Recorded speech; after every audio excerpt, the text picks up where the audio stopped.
All right, good morning. So I thought I would go over the final. So in compiling my BCBA 1949, so this is the league that is featured in Big Country Time Sports 2.5, the teams that are in that book. However, two of the teams in the book were added to the book. They weren't in the original playtest. So I always play 16 leagues to playtest. I try to finish complete seasons. And it just took me until this week to compile and absolutely finish the original playtest league in Big Country basketball time. Not basketball time. Big Country basketball. Basketball time had a different playtest universe. But this is my flagship book. My flagship games are the more advanced versions. Anyway, Unionville had won 28-8. Springfield was 23-13. Bayside was 10-26. Central City was 19-17. Middletown was 18-18, and Grand Bay was 10-26.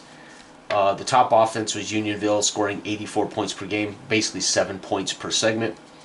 And they were also the top defense, giving up 68 points against per game. The top scorers were Donovan, power forward of Middletown, 26 points a game. Remember, the game was being play tested and being tweaked and changed, so some of these, numbers and things, Donovan, the way I was doing the scoring and things like that were not how the game finished. So Donovan's numbers are probably a little bit elevated because much of what he did was during early play tests. So anyway, Donovan led the league with 26 points a game. McDaniels, 23, Damon, 19, Dean, 16, Georgievic. The great point guard of Bayside. Bayside just stunk, but they had an A-rated point guard, or have an A-rated. I just did the off-season, that's why I'm doing this. Anyway, Unionville won my 49 champs. You can see that on the channel. 3-1 over Central City. They averaged in that series 80 points per game and gave up 67 points per game. So pretty close to their playtest numbers. They had 4 points less per game, and they gave up only 1 point less per game. The playtest of this league started 6/10/22 as I was working on all the Big Country games that were going to go in this book. That was 6/10/22 was the first game I played in this playtest league, and I finished it on 1/24/26. I think today's the 24th. Now, I haven't been playing it straight. I have a lot of stuff I've done over the last 4 or 5 years, but was playtesting hockey and racing. Anyway, long story short, I finally, after 4 years, finished the Big Country football time playtest league. The Time Sports basketball time league, I had finished before I published that version of the book. Anyway, same with hockey. I finished hockey in that as well. I have not finished a league in hockey in this version.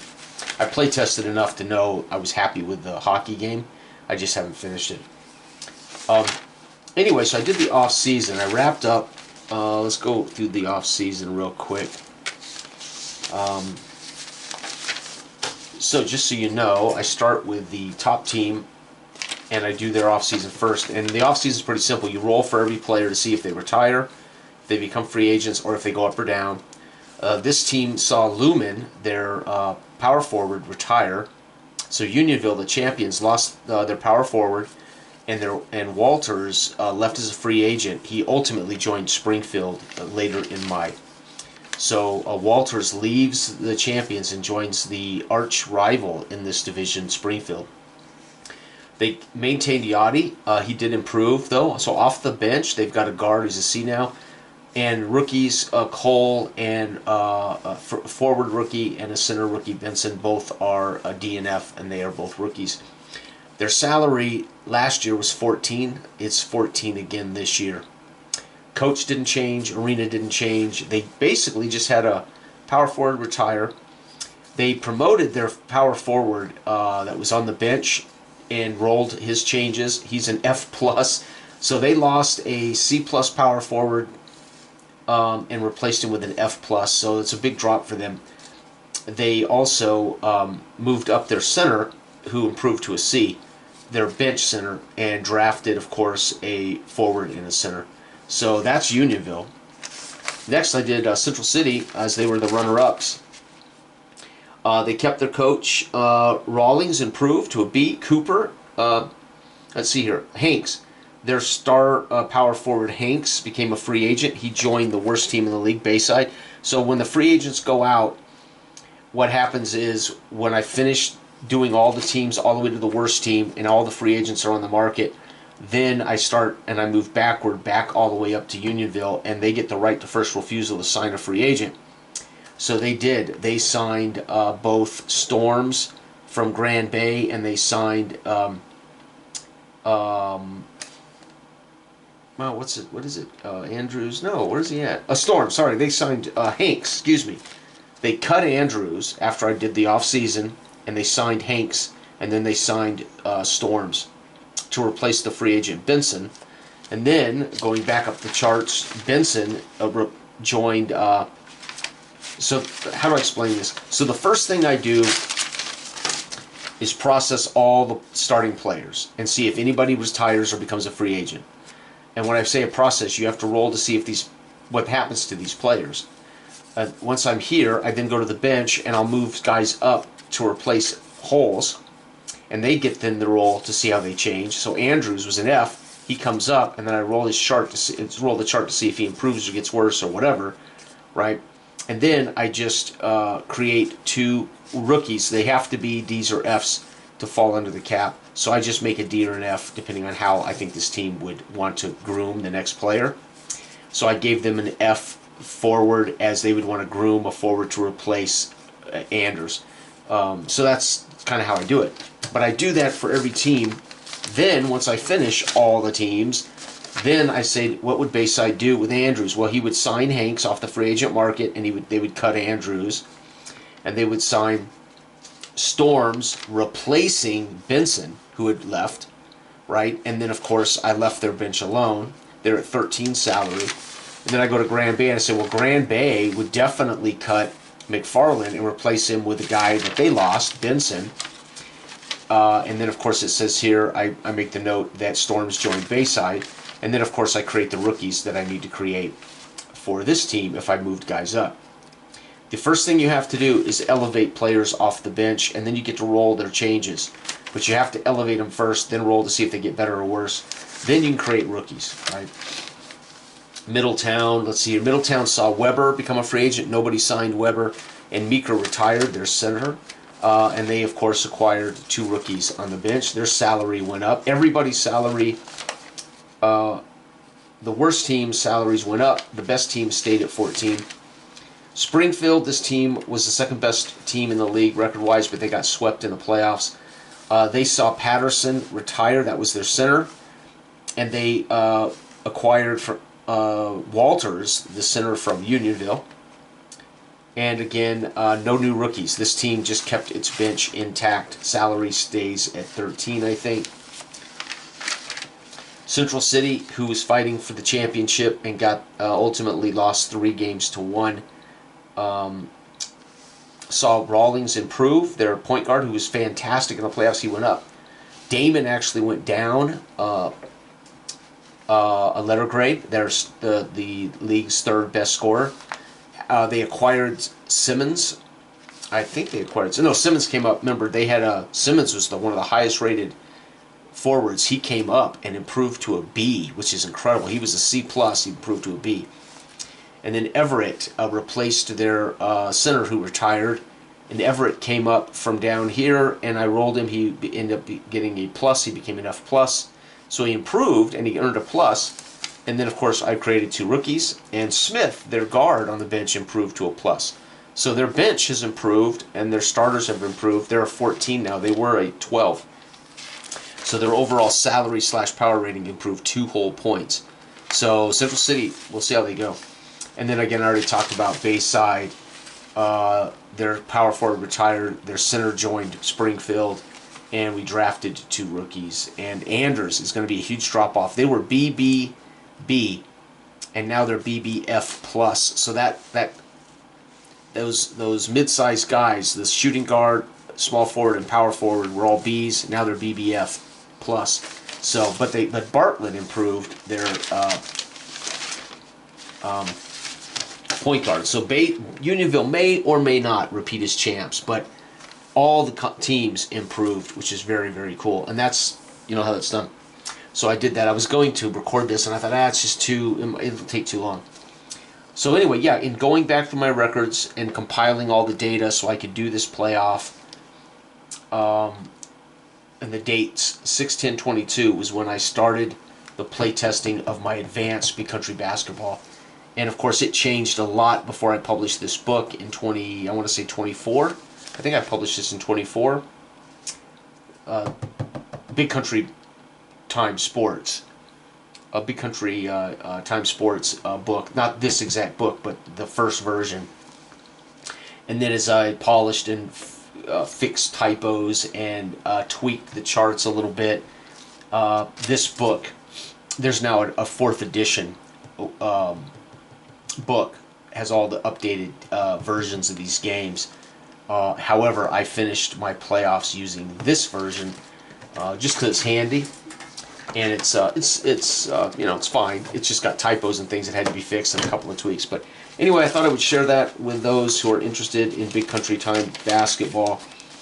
I have gotten away from my Big Country games for a while. I've been playing football and boxing of various ilks, but in a subscriber just giving me a nudge to play a little more basketball, I decided to do it, broke it out, and holy cow, I've had an absolute blast. There will be more of my Big Country Time sports on the channel: boxing, basketball, probably feature some baseball and hockey in the next few months too. I really like the baseball game a lot. I really like the hockey game. Doesn't flow as well as I like. I think the hockey game is detailed, and it's really interesting the way it plays, but it doesn't play as efficiently as football and basketball, and hockey's just more complicated because we got line changes. We're checking defenses versus shooting. We're checking shots versus goalies. So hockey just has more moving parts because it has lines. In basketball, it's pretty simple. You're rolling an abstract possession chart to see which player scores during a segment, and the matchups are done pre-game, so you already know what your matchups look like before you start rolling dice. So the basketball game flows really smooth. Football, it's simple matchup, and you roll to see what happens. So football's very, very fast. Baseball is as well, but baseball's a little, baseball you're rolling for technically you're rolling for every player in your starting lineup, and every player represents an inning of play. So baseball flows really easy. Thomas, that would be your leadoff hitter, and that's inning one, number one, inning number 2, 3, all the way down. And then if you go into extra innings, then you have to use the bench and bullpen ratings. And it's again, it's very linear, and it's a very abstract, but it goes straight down, and it generates. And these are basically these players on your starting batting order. Your key players in your starting batting order kind of dictate how well they start in the first inning, second inning, third inning, etc. Again, very easy to play, very streamlined, so to speak. Boxing, of course, is pretty intricate, but it plays very easily once you get everything set up. Hockey is just I won't say cumbersome, because compared to its contemporaries, hockey's every bit as easy to play. But the thing about hockey, jeez, I can't even find hockey. What the hell's hockey at in this book? Jiminy. Oh my God, come on. Is hockey even in this damn book? Here we go. So the thing about hockey is it's fast in the sense that every period, every line gets its shots per period. So it's very linear. Line 1 for each team gets its go in the first period, line 2 in the first period, line 3 in the first period, and we're done. First period's over. But we have to roll to see who gets the shot and who are they facing on defense. And then if that happens, that goes down, we roll that chart. We got to then check it versus the goalie. So it can be a little it can be a little. It's just less smooth to play. However, I think it plays really, really well. I mean, I think it produces great fun. But my most cumbersome game of all of them is my soccer game. It is not quite as intuitive as for a time engine game. There's a lot more going on that you have to double check. So, you know, you get your attack versus style. That sets up a chance at something occurring on the pitch, and then that you roll that number to see if something occurs, and then the timing, and then you check to see, well, what did occur. So it's very different, but it's again probably not as intuitive. It takes a minute to get a feel for it.